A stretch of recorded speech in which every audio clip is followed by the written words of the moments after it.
our next speaker, who is Dr. Manjari Chandra. So Dr. Chandra is a pioneer in the field of functional medicine and is a leading expert in nutritional therapy for cancer prevention and treatment. She's the founder of Manjari Wellness and a consultant at Max Healthcare. And Dr. Chandra has dedicated her career to leveraging the power of nutrition to support cancer patients. Her passion was sparked by the realization that nutrition could play a vital role in not just prevention, but also in enhancing recovery. So, today she's here with us to share her insights on this critical topic. So, please welcome Dr. Manjari Chandra. Thank you so much for being on the conference, Dr. Chandra. Thank you so much. Thank you. It's an absolute delight to be here with friends and colleagues, and good to see a good audience and a very engaged audience and interactive audience. That's lovely. I think kudos to you all for conducting this so beautifully. Thank you so much. So while she shares the presentation, thank you all, everybody who's here. We're here basically to talk about this session is essentially on the nutritional intervention. So before we actually delve into the presentation and go into the details, there are a few things that I'd like to just quickly touch upon. What happens is that nutritional treatment or nutritional therapy for the longest time, especially in conventional medicine, has been limited to being a sideline therapy where you're just using it to manage people who have diabetes or cancer or all forms of autoimmune metabolic disorders. However, the thing is that nutrition is much more than just an adjunct therapy. Nutrition is in fact one of the most important treatment modalities, not just something for managing or preventing. A lot of people don't look at it as a treatment modality, and that's where it scores really high. In fact, what you eat, the food that you consume, is bioregulatory molecules. It is defining your bioregulatory systems. It's defining your epigenetic pathways. It's defining your, changes that happen at the genetic, molecular, mitochondrial level. So every level of bioregulatory system that the human body works in is actually at the mercy of the food that you consume. So it's much more than what people make it out to be. So let's just go ahead with the presentation, please. I hope you can see it clearly because I see a little bit of a patch there. So Hold on. Yeah. So I'll just stop the share and I'll just share in a minute again. Yes. So basically, while she tries to share it back again, so is that still a problem? Is that okay? I think so. Maybe we can check with the participants once. All right. I would appreciate a confirmation from the participants. You'll have to share. We see the patches. All right. Now it's clear. It's clear now. It's clear. Okay, let's go to the next slide, kindly. So when we look at causation for cancer, we've already talked about it in detail, but I'm looking at it from the nutritional lens, the lens of food, essentially. And if you look at it, the nutritional lens, cancers are driven by metabolic diseases, so metabolic disorders. We know that people who have more insulin resistance, more inflammation, more hormonal imbalances have more chances of having a malignancy or cancer, tumor. Similarly, epigenetic pathways, the changes that food causes to your genetic coding or the epigenetic pathways that happen due to food are also another one that happens.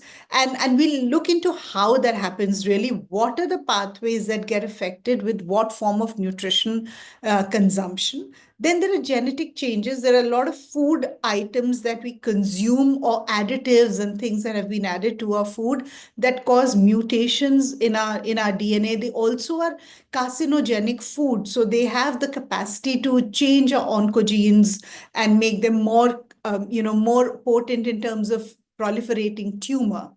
Also, another thing that a lot of people don't know about is that if you are nutritionally deficient, especially with a micronutrient or a polyphenol or an antioxidant, or you have more oxidative stress in the body, then that is also something that can be a causation for cancer from the nutritional angle. Let's change the slide. Next, please. Yeah, so here, this is just a very basic understanding of how how obesity, being overweight, just being metabolically unfit puts you at a higher chance of cancer, and what pathways get really absorbed, or what pathways are involved in it. So just let's look at one of them. For example, here, when you're on the obese side, when a person carries excess weight, especially excess percentage body fat, there's more insulin resistance. More insulin resistance means hyperinsulinemia, excess of insulin in the blood. When that happens, it basically, the liver then starts making more of the sex hormone binding globulin, and that decreases the available amount of testosterone in males, for example. It changes the way in women, a lot of women cancers are affected by the sex hormone binding globulin, which is actually originating from the liver, and the back end mechanism of it lies in insulin resistance. So we just don't look at the sex hormone binding globulin, we also look at liver function, we also look at insulin resistance, we also look at percentage body fat. So that's how it becomes interconnected. Yeah, the next slide, please.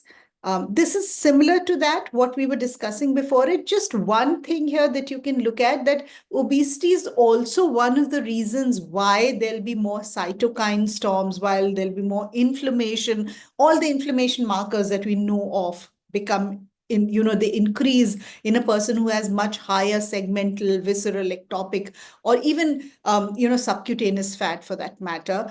And that is also one of the reasons which causes different pathways, of course, get affected because the receptors change. However, we are looking at more and more apoptosis. We're looking at more and more tumor mitigation. We are looking at more migration, more proliferation of the precancerous and cancer tissue. So there are multiple pathways that get involved. We again, going back, you have to go back and look at inflammation. You have to go back and look at hormones, not just thyroid, but also gonadal hormones.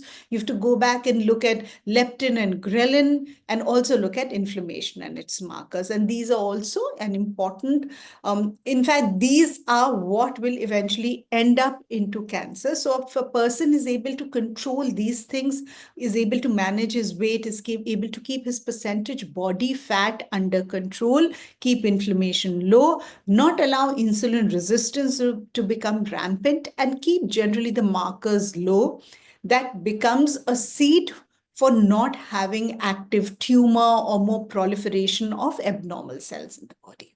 Let's go to the next slide, please. So these are just simple. I'm still with obesity and metabolic disease, though we're just saying obesity. The truth is that obesity is also one of the reasons, now we call it diabesity. We also know that all forms of fatty liver, hormonal imbalances, they all stem from carrying excess percentage body fat. So that becomes the causation for metabolic syndrome.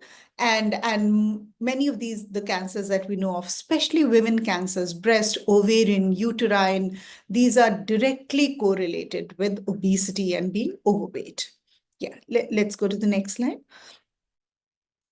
So the second pathway, so besides when we're looking at the causes of cancer, I'm of course talking about the nutritional pathways. So one of the pathways that we understand is the metabolic pathways, which is being overweight, having insulin resistance, having high inflammation, and having hormonal imbalances. And this includes adrenals, binding globulins. It includes, of course, thyroid. It includes your, of course, includes gonadal hormones, insulin. So all of it is the metabolic pathway. Now, there's a second pathway, which is the genetic or epigenetic pathway. Now, we understand the epigenetics is essentially the environment which causes our genes to get switched on or switched off, or causes changes in the genetic composition of the body. So it causes changes at the DNA level, it causes changes at the gene level.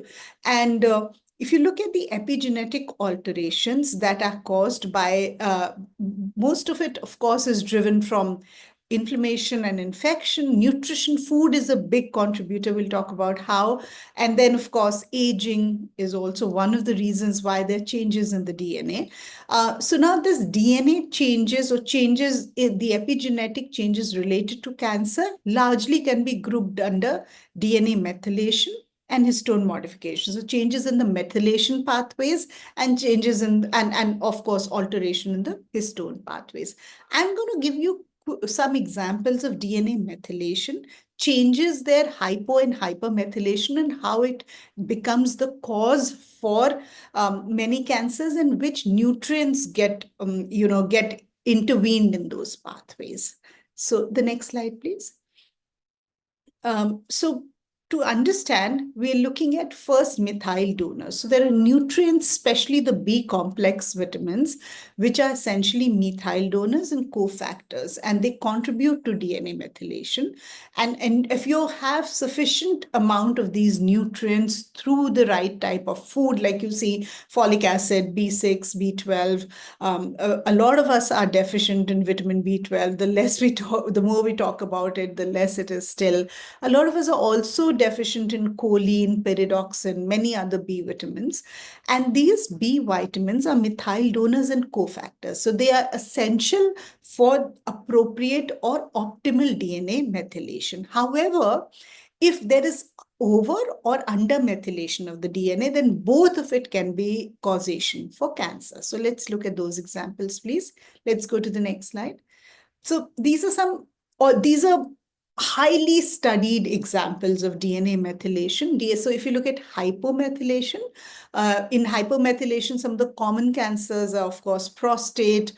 There is carcinomas that are there. We're also looking at lymphocytic leukemia, cervical cancer. And then hypermethylation has been associated with a wide variety of cancers: breast, colon, brain, head and neck, testicular. And besides that, many more like kidney, bladder, esophageal, pancreatic cancer, liver cancers. However, one of the things that was very significant was that the CpG, we're looking at the cytosine and guanine island, hypermethylation of the cytosine guanine island is directly correlated with a high incidence of colon cancer. And studies over studies have already shown that, that as a possible sort of a association. Next slide, please.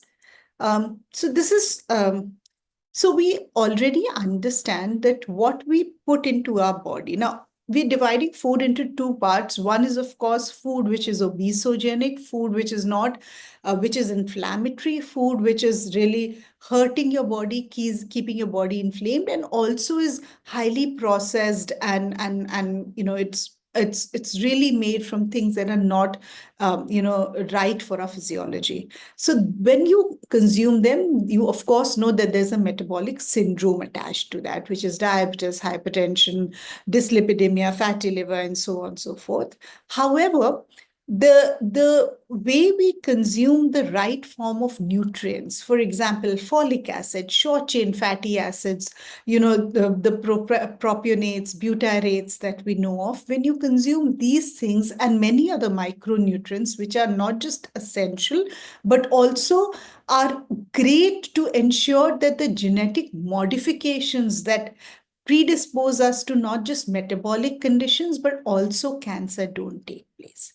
So what we are saying is that the consumption of inappropriate food will cause more and more genetic changes, epigenetic changes, causing more chances of cancer, and consumption of the right type of nutrients and in the right amount, so that there is no micronutrient deficiency, will ensure that there is less of these epigenetic changes, whether we're looking at, the histone modification, the mRNA pathways, or even methylation for that matter. We can reduce that and we can not make it the cause for cancer, essentially. Next slide, please. So studies show that one of the most important nutrients to prevent DNA damage and lead to cancer becomes vitamin B complex, B12, B6. We know of, folic acid, of course. Now, these micronutrients, most of us tend to be low on because the type of food we eat somehow is depleted in these micronutrients. It's more processed, more packaged, more tinned, canned, transported food, and it tends to be B vitamins are also very labile vitamins. They're vitamins that quickly get lost through heating, through transportation, through packaging, through processing. So a lot of us are deficient in B vitamins. And one of the simple things to understand is that if we could ensure that we take appropriate amounts of vitamin B, vitamin C, and also some minerals which are super important like iron and zinc, we can reduce the damage to the DNA, and therefore we can sort of reduce the risk for all forms of cancer. And I'm talking of not just solid, but also talking of all forms of malignancy. The other thing that has already been well studied again is that when there is folic acid, B6, B12 deficiency in specific, it changes the DNA, it causes DNA damage, and it actually causes the incorporation of the deoxyuracil into the DNA.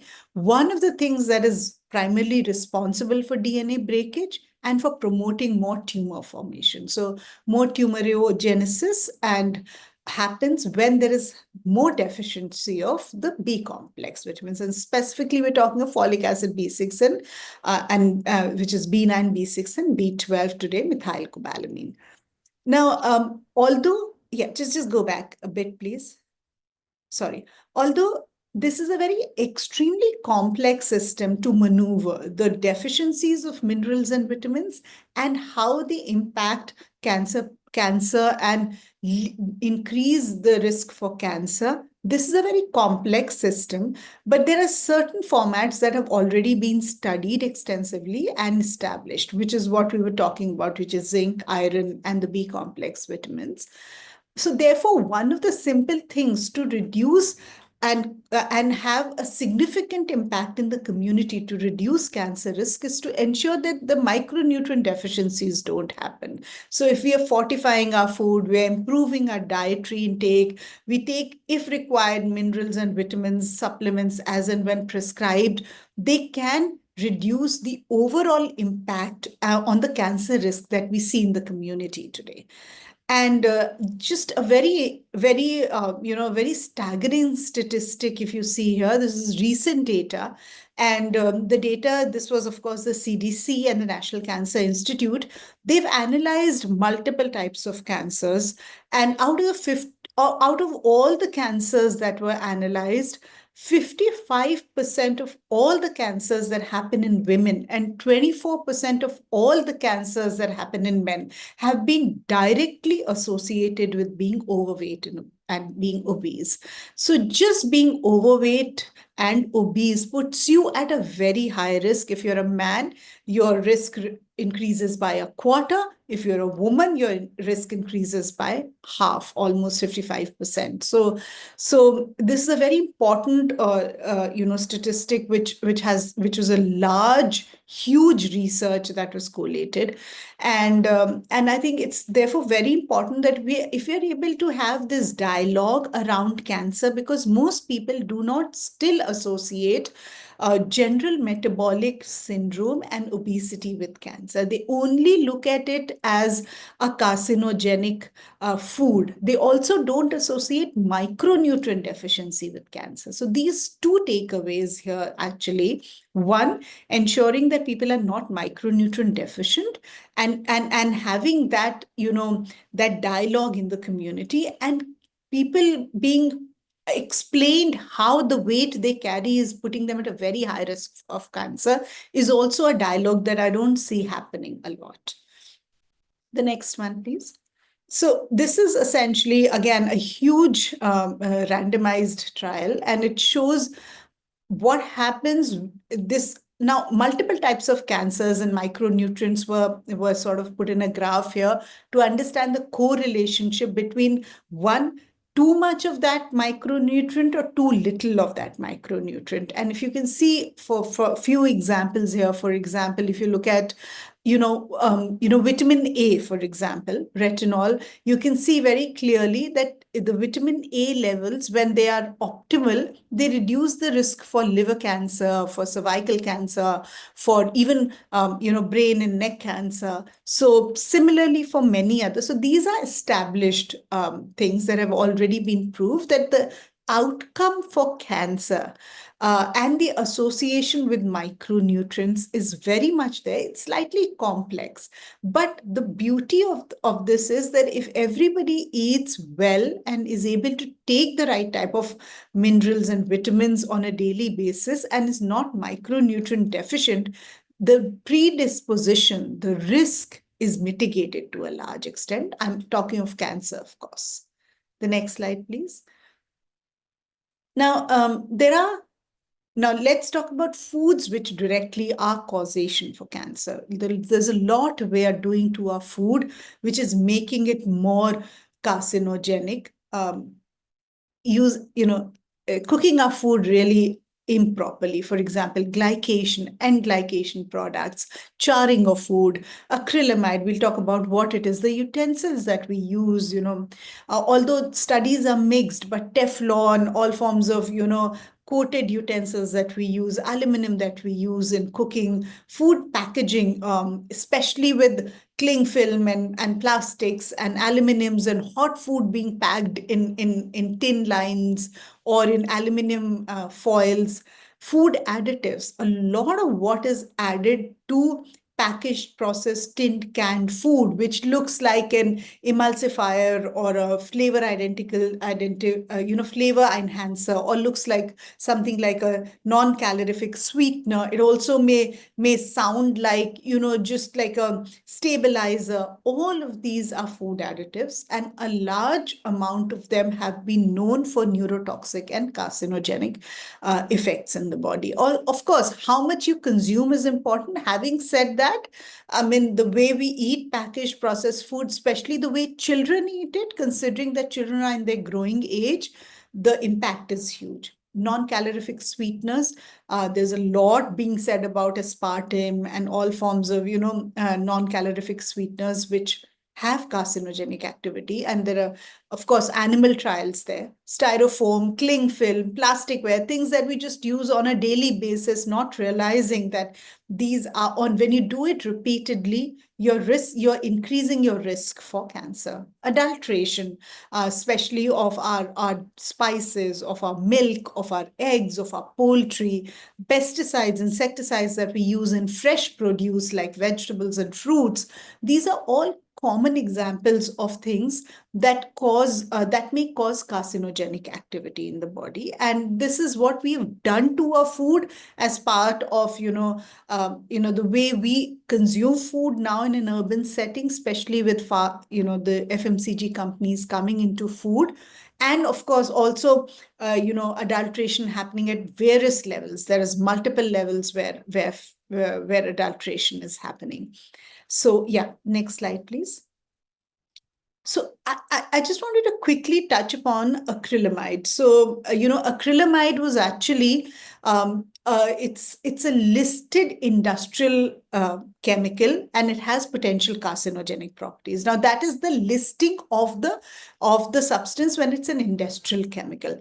But acrylamide is also made when you cook your food incorrectly. For example, if you fry your food a lot at a very high temperature and you repeat the oil, you grill the food at a very high temperature, you toast it to a very brown color or dark brown color, or you bake it to a very dark brown color, then you allow acrylamide to be formed in the body. And as I was trying to say, industrially, it has already been listed with potential carcinogenic properties. There are other chemicals that form in our food when we do different forms of above cooking, like I was saying, Is my time up, man? Yes. Oh, I Never still mind. You have can a lot. continue with the presentation. Yeah, I'll just quickly try to wrap it up. So you can see polycyclic aromatic hydrocarbons and heterocyclic amines are common ones that are generated. Let's go to the next slide. Next slide, please. Yeah, this is just very simple understanding of quickly for a glance. If you look at it, frying, grilling, roasting, baking. These are the common types of cooking methods, if done incorrectly, that can cause the production of these carcinogenic compounds, which is aromatic hydrocarbons, which is hydrocyclic amines, acrylamide, advanced glycation end products, and many others. And they have been shown to have a carcinogenic activity for all these. You can see, for example, not only do they affect the breast, lung, liver, they can also affect many other parts of the gut, the esophagus, the prostate. So there are a lot of organs and systems of the body that get affected by eating food which is incorrect. Of course, this has to be done repeatedly. Just one instance may not do it, but there is a causation and a correlation there. Next slide, please. We'll skip this one. I just want to go to the new. So just want to show you what quick changes we can do on a daily basis to ensure that our food is not carcinogenic in nature. So instead of eating red and charred meat, you should be eating more vegetables and legumes and beans. Instead of using plastic, which has BPA, which is a synthetic hormone, you can use glass and water bottles instead of being sedentary. Instead of wearing deodorants, microwave popcorn has something called the diacetyl butter flavoring, which is a known cause for bladder cancer. So make popcorn from plain corn. You can add your own spices and herbs. Makeup and skincare, we already know about it, is endocrine disruptor. So you stay natural, use minimal makeup. Then cleaning products, not many people know that a lot of these personal hygiene care products, toiletries, cleaning products may have formaldehyde, and therefore you have to replace it with simpler things. Don't use styrofoam cups and plates. Styrene is what is used, and it's carcinogenic substance. So instead of that, use ceramic, glass, steel. Those are quick changes to reduce the carcinogenic property of food that is wrapped or eaten or consumed in a certain format. Yeah, the next slide, please. Next one, please. Yeah, let's go to the next one. So this one, I'm gonna go back, please. I'm gonna just quickly check on what are the things that we can do to reduce the risk of cancer. First is fasting. There is a plethora of studies which shows that when you do some form of timed fasting, there are multiple pathways in the body that get affected. Let's see what pathways they are in the next slide. So fasting is associated with lesser occurrence of some, the PSA, which is a molecular marker for prostate, reduction in the PSA, reduction in P53 autoantibodies, which are a protein which is associated with breast cancer and its poor prognosis. CEA levels also decrease with timed fasting, which is a biomarker which sees the response in breast cancer. Then also, of course, the LDHA, which is a protein which is associated with multiple types of cancer cell proliferation and metastasis, reduces when you do timed fasting. So these are already established pathways. And then there is something called the fasting mimicking diet. I'm not going into detail, but just mentioning that for our cancer oncology patients, if they are already, cachexic or frail, we don't put them into fasting, but we mimic fasting by making them eat in a certain pattern. So you can mimic the same benefits of fasting without actually asking a person to reduce their food consumption. And it's done in a specific way. It's outlined here. And it's a very effective way of doing something called fasting mimicking. The next slide, please. So when a person fasts and does something called timed fasting, this is what is already seen. Reduction in the IGF-1 levels, boosting the immune system, so helping reduce the tumor and fight cancer, increasing autophagy, everybody knows about that, protecting normal cells, especially during chemotherapy and during oxidative stress. And also there is a switch in cancer cells. So what happens is that when there is timed fasting done, there is a switch from glycolysis to oxidative phosphorylation, and that makes chemotherapy more effective also, and also it increases the stress for cancer cells. So it reduces the multiplication of tumor cells. Next one, please. Dr. This Chandra, is we are just above by 3 minutes. yeah. Just I'll take another half a minute. This is just for a look. You can have a look here, micronutrients and the impact and how you can consume them. So you can take a screenshot if you'd like to, please. So this is essentially, I've put them together from different studies and what are the benefits of these micronutrients and what are the food sources and how you can consume them. The next slide is also similar. It carries, of course, different micronutrients. So besides micronutrients, we're also looking at flavonoids, we're looking at, all forms of polyphenols and antioxidants. I think that should be it. I think there's just one more slide now. Yeah, so you can skip this. Yeah, that's it. So thank you so much. Thank you once again for being in the conference.